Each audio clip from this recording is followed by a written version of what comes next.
Structure for tonight's talk.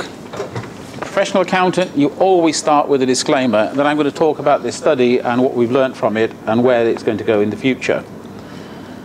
You cannot sue me for anything that I say. You cannot rely upon it if tax is far too complicated. This lecture is purely for educational purposes only. You already had the biography. The important thing on this slide is in red at the bottom. It's the address of my website, where a lot of my previous stuff on Islamic finance is, and importantly, this report that I'm going to be talking about. When I fixed the date of this talk with IIBI, I chose a date which I thought was going to be really safe, and the idea was that the report would have been published but would still be fresh and up to date. Unfortunately, things get delayed. The report exists, it's finalized, it's printed, and tomorrow, literally tomorrow, the Qatar Financial Center Authority will be issuing its press release. The report is already on their website. They've created the website page for it. If you knew the address, you could go and look at it. I haven't bothered trying to put the address into the slides because it's too long. After a couple of days, you'll be able to find it via my website, which will be the easiest way to actually get it. Or you can go to the Qatar Financial Center Authority and work your way down the menus. So let me go straight into the project, the research project.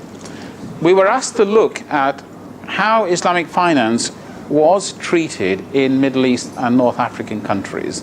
Find out what they actually do, then think about recommendations for policy changes, focusing in particular on international transactions rather than purely domestic transactions. I got into this because I responded to an email from Her Majesty's Treasury. They were asked by the people in Washington, the International Tax and Investment Center, to help them to find a researcher. And I volunteered to do this, thinking it was another sort of unpaid activity just because I was interested in it. I even discovered after, then I found there was a small fee. Not much, $5,000, but better than nothing. But I did it because it's an interesting subject. And it has been illuminating. The key thing about Islamic finance is that an enormous amount gets said about Islamic finance on the basis of presupposition. It tends to be an evidence-free zone. And what we have done is go out and find evidence, as you'll see when I talk about the study. So it's sponsored by the Qatar Financial Center Authority. They were working with the International Tax and Investment Center, which is an outfit in Washington that particularly works with tax authorities. They were set up in the early 1990s after the fall of the Soviet Union, and they do a lot of training for tax authorities and advice for tax authorities. Ernst & Young, we're in the right building, were key players in this because the one thing that I did not want to do was to send out questionnaires to 19 different countries and then try to get them back. It's a completely pointless activity. Ernst & Young dealt with all of that. PricewaterhouseCoopers in Malaysia did get involved because they filled out a questionnaire for Malaysia. And I got them to do that for one specific reason, which was that we went to Kuala Lumpur and presented our research efforts at a conference organized by the Malaysian Central Bank. And I thought it'd be nice to have some Malaysian comparatives. But actually, it's provided an integral part of our report as well. I wrote most of the report, along with my co-conspirators, Salah Gwaidi, who is number 2 at the Qatar Tax Authority, and Hafiz Chowdhury from the International Tax and Investment Center.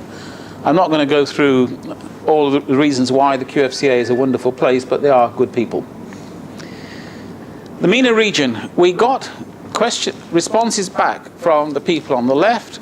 We got nowhere with the people on the right, and I haven't bothered trying to audit why we didn't get them. Some of them, Palestinian territories, I can understand. They do have a tax administration, but I can understand if they don't have a lot of law on Islamic finance.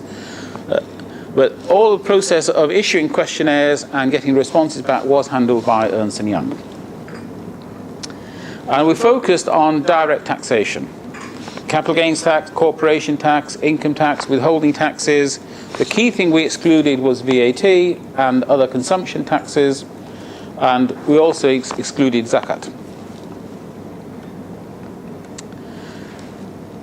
We focused on 4 very common structures that are used regularly in Islamic finance, and as you'll see in a moment, we created a questionnaire where we set out in great detail what was happening before we asked any questions. The biggest danger when you're doing this kind of research project is that people fail to understand the question that you're asking them. And so the more detailed you can make it, the simpler the question that you ask them. Does this payment from here to here suffer withholding tax? The greater the chance that you will get a meaningful answer. And the questionnaires we got back were pretty good. They were very, very usable. They provided meaningful information. So, straightforward commodity murabaha transaction. Important to stress that there is an international frontier, so I drew the frontier on the slide. That's my own perfect sort of ability to draw a curvy line using PowerPoint. And we have an overseas bank. All the other transactions are happening inside the country. And we set out the transaction step by step. Same with an Ijara Sukuk, in this case with an onshore SPV. So most things happen inside one country, only the investors are overseas. And every transaction didn't just have a diagram, it had a very detailed description of the transaction. Here, I've reproduced, you're not meant to read this now, it's hard to read anyway, but we set out meticulously, step by step, exactly what happens in the transaction. Because the person filling out the questionnaire needs to have no area of doubt or uncertainty about what is happening. Similarly, we had same sukuk structure, Ijara Sukuk, something being sold and rented back, but in this case, I had the SPV and the investors offshore, only the sponsoring company was onshore. But I wanted to know if there were different answers, and indeed there were different answers in some countries. Salam transaction, often used for forward sales of goods. I mean, for example, you may have a farmer who's going to produce some agricultural output in 10 months' time, but he needs paying now. Somebody else wants that future agricultural output, hasn't got the money to pay the farmer direct. If the customer could pay the farmer direct now and get the food in 9 months' time, you wouldn't need the bank. The bank is there providing the finance. So we have a transaction between the bank and the farmer, and then we have another transaction between the bank and the end customer. And we want to analyze the tax effects of that transaction. Similarly with this ISNA, where you've got a construction company, it's going to either build a building or build a ship or something big that takes time. They need paying up front, long before they deliver the ship. Again, you have a customer, but this customer who wants the ship hasn't got the money to make the installment payments. If the customer could afford to make the installment payments themselves, you wouldn't need the bank. It's the bank's job to make the forward payments and then have some kind of payment arrangements with the customer. So we have two back-to-back ISNA contracts, one between the bank and the person doing the construction, the other one between the bank and the end customer. And again, we made this international. The customer and the construction company are in one country, the bank is in a different country. And then we had in our questionnaire 68 very specific questions, such as, is this payment subject to withholding tax? And for each of the structures, we asked questions which were in particular areas. These are not quotes from the questionnaire. The questionnaire was much more detailed, but I didn't see any point in reproducing verbatim what the questionnaire asked. These are the topic areas that we were asking about. And is the payment tax deductible? Never assume that something is going to be tax deductible. If you tried doing a murabaha transaction in the UK before the UK started changing its tax law in 2005, my view is that quite probably it would not have been a tax deductible transaction. Critically, are you creating a taxable presence in this country for the foreign bank? So if you go back to the murabaha transaction, something gets sold by one person to the bank, and then it gets sold to somebody else, and the original owner and the final owner are both in country, the bank is offshore. Is that a taxable presence for the foreign bank in this country? Are there withholding taxes payable? Do treaties make a change? And transfer taxes. Similarly, with the Ijara Sukuk, we've got a sale of the building from the original owner to the SPV. What are the tax consequences of that? We've got rent being paid by the owner to the SPV because the SPV is going to rent the building back to you. Again, it's easy to assume that a payment is tax deductible, but you can't be sure if it's going to be tax deductible. In particular, we made our transaction slightly more complicated. If I go back to the diagram for our sukuk, we sold this building to the SPV for 100. Original cost 20. So, and the reason for making that clear was that there's a gain of 80. Does that gain get taxed? The building is 100. It then gets rented back to the owner for a rent of 5 every year for 5 years. But then the sellback is not at a price of 100. I made the sellback at a price of 110, I think.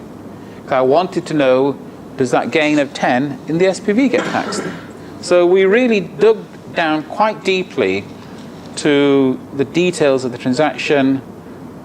We didn't ask questions about accounting, just purely questions about tax. Is a particular item taxable or is it not taxable?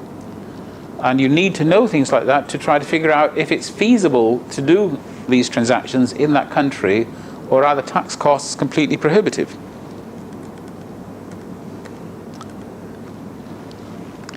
What about the payments that you're making to the investors? Is there withholding tax? If the SPV is offshore, then probably not, because it's already offshore, but then you might have withholding tax on the rent going from the original owner to the SPV. If the SPV is onshore and the investors are offshore, you might well have withholding taxes. What happens if one investor sells sukuk to somebody else? Is that transaction taxable in the country where the building is?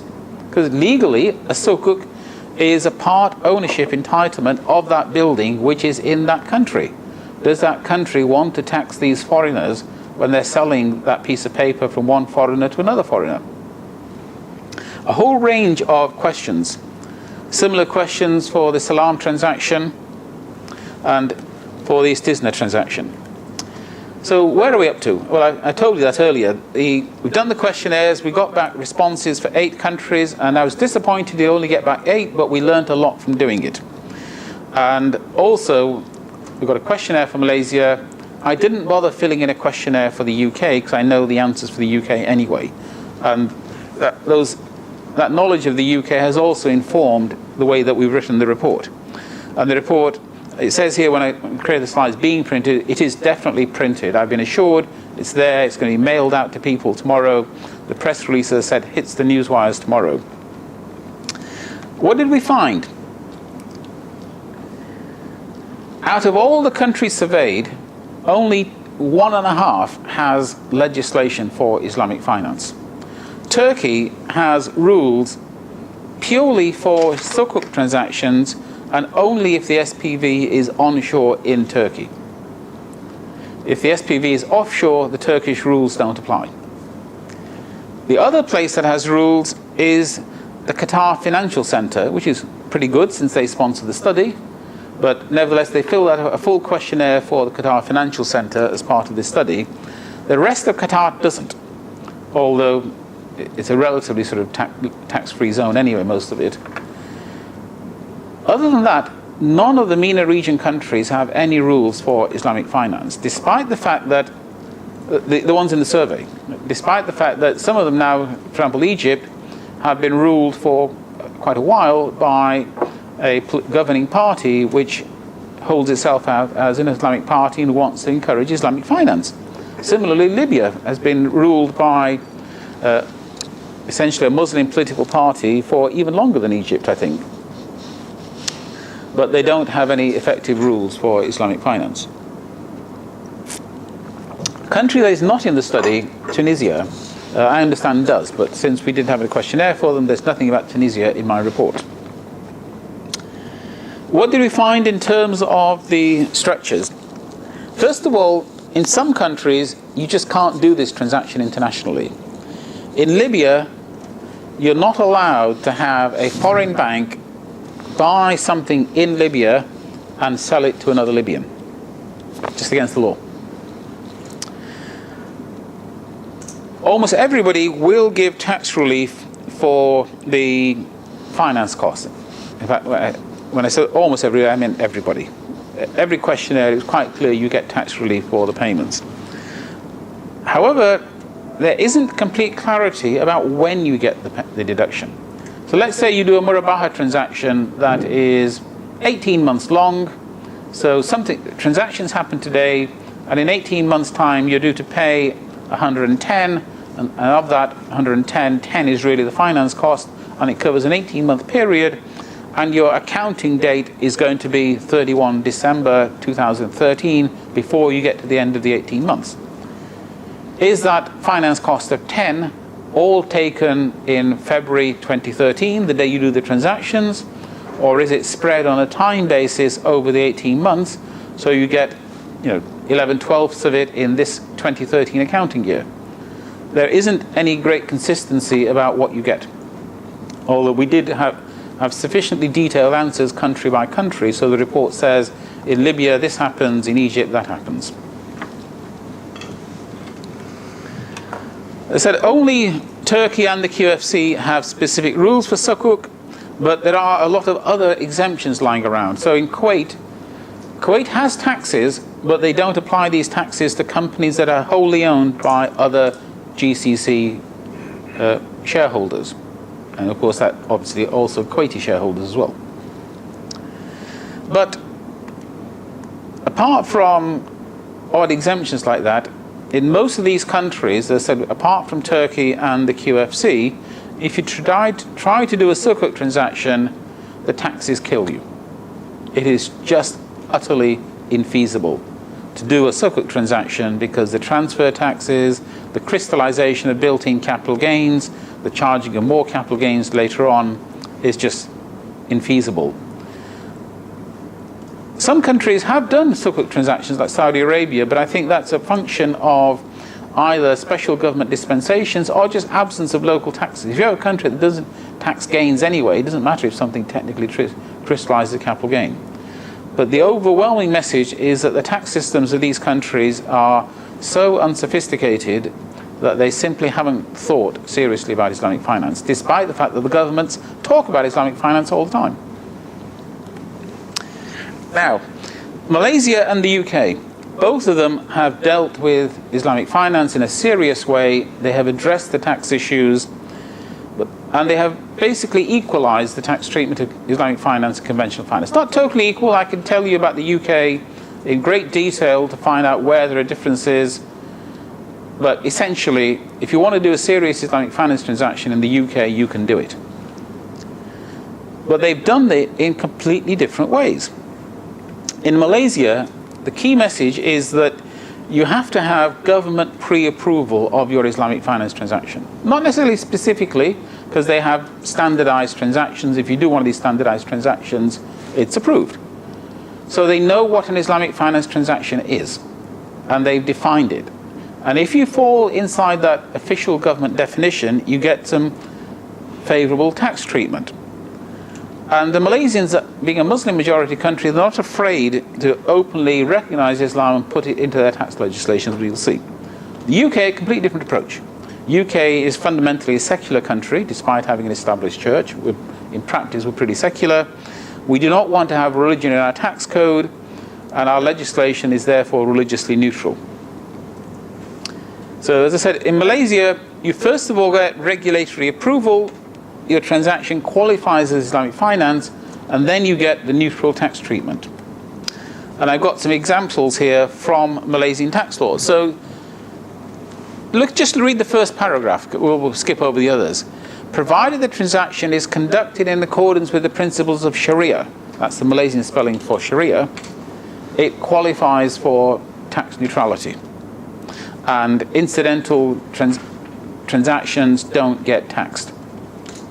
That's how they achieve tax neutrality in a very simple way, because they first of all are clear what an Islamic finance transaction is, and then they legislate for tax neutrality. The UK approach is completely different. The UK looks at what Islamic bankers do. It analyzes those transactions in great detail And then it finds a way of reproducing those transactions in normal law without any reference to Arabic, without any reference to religion, and in purely religiously neutral language. So I've got an example here. This is a murabaha transaction, except of course they don't call it murabaha, they call it purchase and resale, non-religious language. And you've got two parties, the first purchaser, the second purchaser. Somebody buys something, an asset, sells it to the second purchaser. The second purchaser gets a delayed payment. You work through that transaction, concentrating on the red bits, and you'll see that it is a murabaha transaction. And then you set out some tax consequences for having this transaction take place. So you allow the price difference, you get it treated as if it was interest for tax purposes. But the important point is you achieve that without any reference to Islam or Islamic finance. The disadvantage is that it takes a lot more drafting, a lot more words, it's a lot harder to draft, and you can end up with things that don't make sense to anybody apart from tax lawyers. Now, similarly, I said commodity murabaha and Malaysia both get to the same answer. They both get to tax neutrality, but they get there a completely different way. Similarly, with the sukuk, with an onshore or indeed an offshore SPV, you get to the tax neutrality. Both for UK and Malaysia, if we go back to our original example, owner has something, cost it 20, present value today is 100, sells it to the SPV for 100, rents it back, pays rent of 5 every year for 5 years, then buys it back for 110. The sale to the SPV, the sale back from the SPV suffers no transfer taxes, even though we have a big, expensive stamp duty land tax in the UK. You get an exemption from stamp duty land tax. The gain of 80 that the owner makes when selling to the SPV does not get taxed. The gain the SPV makes when it goes back to the owner does not get taxed. Malaysia also gets to those same answers for tax purposes, but they get there in completely different ways. Now, policy recommendations.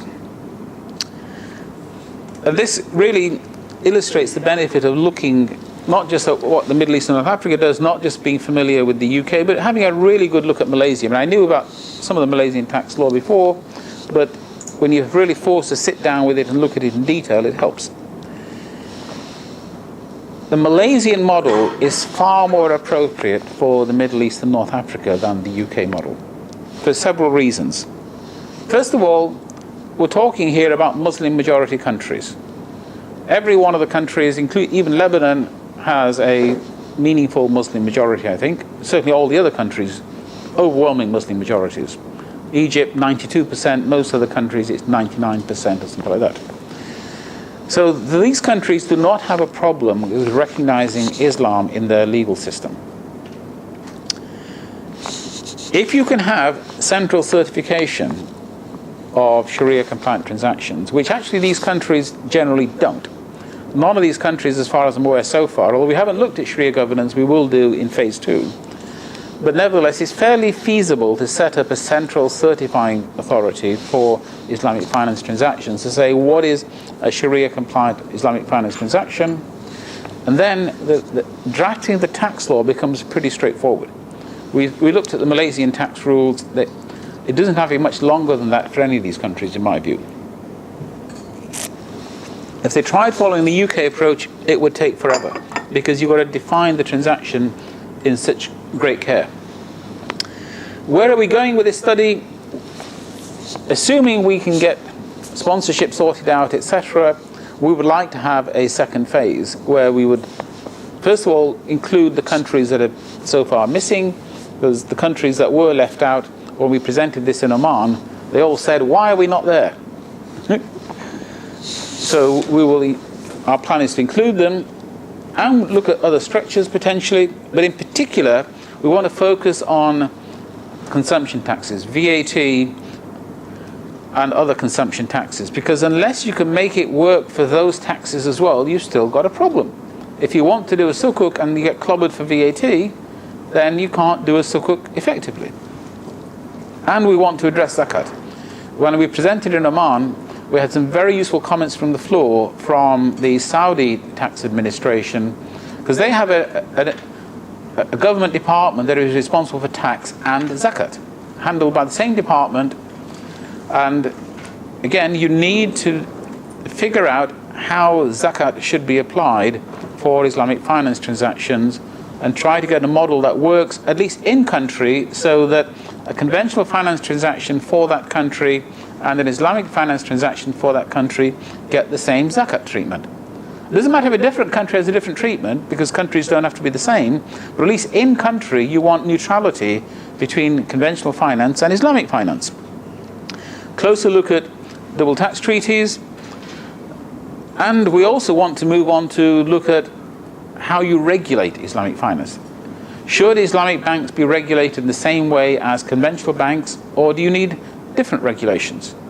The UK model is quite crystal clear. The UK regulates Islamic banks identically to conventional banks, because the UK does not have a concept of an Islamic bank. There's no such thing as an Islamic bank in the UK. There are just banks. And if a bank wants to be Sharia compliant, that's up to the shareholders and the management, but it's nothing to do with the regulator. And we want to look at Sharia governance and what models these countries apply for Sharia governance. I've got a gut feel, which is that they don't apply a model at all, but nevertheless, let's go there and look at the facts on the ground. Because what makes this report so valuable is the fact that everything we say in this report is based upon hard facts. We don't make any comments about countries that are not covered by the questionnaires. The questionnaires were very detailed, and therefore we can say meaningful things about what happens in those countries. And in fact, I've finished ahead of schedule, so plenty of time for questions.